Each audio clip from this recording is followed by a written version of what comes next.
Hey, it's me again, and waiting on a phone call from a customer. Thought I'd make a quick video on random thoughts.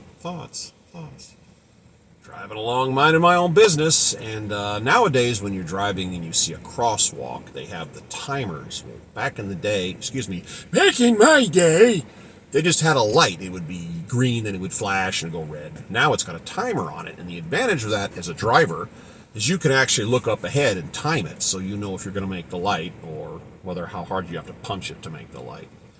And that got my brain spinning again. In Las Vegas, those lights, down here they're like 30 seconds in the regular part of the world. But in Las Vegas, those lights are like 2 minutes. And the reason for that is on the Las Vegas Strip, you have hundreds of people crossing the street.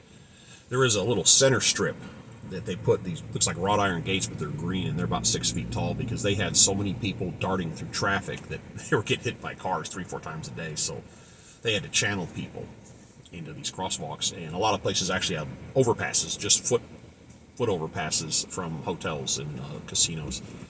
But a lot of places it's a regular crosswalk, and you see that timer, and you've got 3 lanes going this way and 3 lanes going that way, and there's activity everywhere. So when the timer goes off, you literally have 2 minutes and hundreds of people do this. Well, the wife and I used to work out in Las Vegas. I was working as a helicopter pilot, and she ran the office, the desk, and the passengers and stuff. So we had various time off, depending if we flew days or nights. One, we flew the Strip, and other times we flew out the Grand Canyon. And we were out one night just cruising around Vegas, and a lot of activity. It's kind of one-dimensional. It's fun for a while, but then it wears out. But we're out one night, and we're waiting to cross the street, and there's 100 plus people here and 100 plus people over there. And I'm looking across 6 lanes of traffic. There's flashing lights, neon, and all I'm staring at is a guy over there. It's kind of in the front row. He's wearing a hat that is referred to as a juice squeezer. It's like a cowboy hat, but it's flat brimmed. It's unnecessarily tall, and it looks like somebody took their fingers and squeezed it, like World War I style hat, and you put an orange on it, or an orange or a lemon, and they call him a juice squeezer. So here's this guy standing there. He's medium height. He's got a big round face.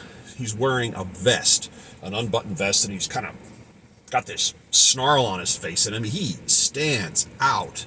And when I say he stands out, I'm talking Sesame Street. One of these things doesn't belong here. One of these things is just not the same. This guy stands out, and I'm looking at him all the way across the road, all this going on.